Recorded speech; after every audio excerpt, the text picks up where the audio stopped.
রাধে রাধে।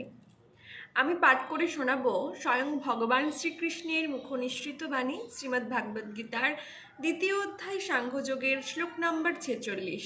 তো চলুন পাঠ করে শোনাই। তো আপনারা একটু ধৈর্য সহকারে শুনুন, আশা করি এই শ্লোকের তাৎপর্য অনুবাদ উপলব্ধি করতে পারবেন। তো চলুন, বেশি দেরি করব না, পাঠ করে শোনাই। ইবানর্থ উদ্বানে সর্বত সংপ্লুতোদকে তবান সর্বেষু বেদেষু ব্রহ্মণস্য বিজানত। অনুবাদ: ক্ষুদ্র জলাশয়ে যে সমস্ত প্রয়োজন সাধিত হয় সেগুলি বৃহৎ জলাশয় থেকে আপনা হতেই সাধিত হয়ে যায়। তেমনি যিনি পরব্রহ্মের জ্ঞান লাভ করে সব কিছুর উদ্দেশ্য সম্বন্ধে জানতে পেরেছেন, তার কাছে বেদের সমস্ত উদ্দেশ্য স্বাভাবিকভাবেই সাধিত হয়েছে।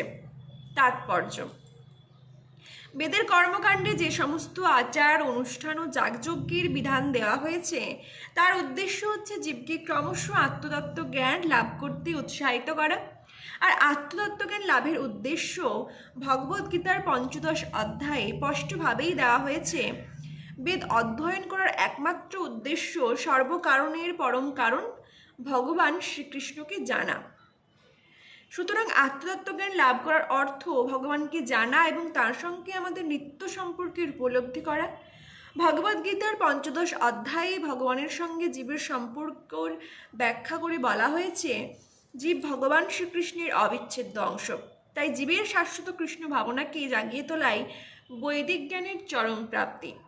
শ্রীমদ্ ভাগবদ্গীতে তা প্রতিপন্ন করে বলা হয়েছে, অহোবত শপচত গরিয়ান জিহাগ্রে বর্ততে নাম তুভ্যম তে পুস্তবস্তে জুহুভু সংসুরাজ্য ব্রহ্মানুচূর্ণাম গৃণন্তি যেতে। হে ভগবান, নিরন্তর যিনি আপনার নাম কীর্তন করেন, তিনি চণ্ডালের মতো নিচকুলে জন্মগ্রহণ করলেও অধ্যাত্ম মার্গের অতি উচ্চস্তরে অধিষ্ঠিত। এই প্রকার মানুষ বৈদিক শাস্ত্রের নির্দেশ অনুসারে বহু তপশ্চর্যা করেছেন এবং সমস্ত পুণ্যতীর্থে বহুবার স্নান করে বহুবার বেদ অধ্যয়ন করেছেন। এমন মানুষকে আর্যকুলের মধ্যে শ্রেষ্ঠ বলেই বিবেচনা করা হয়।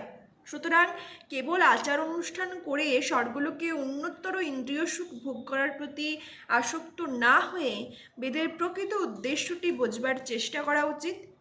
বৈদিক শাস্ত্র নির্দেশিত বিভিন্ন যাগযজ্ঞের অনুষ্ঠান করা, সমস্ত বেদ বেদান্ত উপনিষদ পুঙ্খানুপুঙ্খভাবে অনুশীলন করা এই যুগের মানুষের পক্ষে সম্ভব নয়।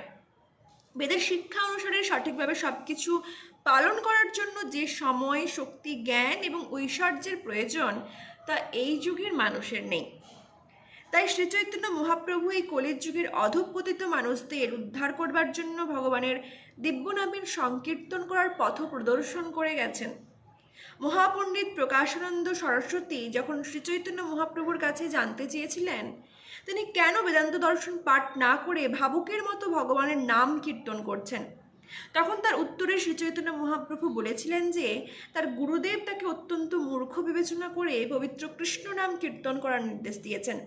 তা করতে করতে তিনি ভগবত ভক্তির ভাবে উন্মাদ হয়ে উঠেছেন। এই কলিযুগে অধিকাংশ মানুষই মূর্খ এবং বেদান্ত দর্শন বোঝার মতো ক্ষমতা তাদের নেই। ভগবানের দিব্য নাম নিরপরাধে কীর্তন করার মাধ্যমে বেদান্ত দর্শনের উদ্দেশ্য যথাযথভাবে সাধিত হয়। বৈদিক জ্ঞানের শেষ কথা হচ্ছে বেদান্ত। ভগবান শ্রীকৃষ্ণই বেদান্ত দর্শনের প্রবক্তা ও জ্ঞাতা, এবং যিনি ভগবান শ্রীকৃষ্ণের নাম কীর্তন করে অসীম আনন্দ উপভোগ করেন তিনি সর্বশ্রেষ্ঠ বৈদান্তিক।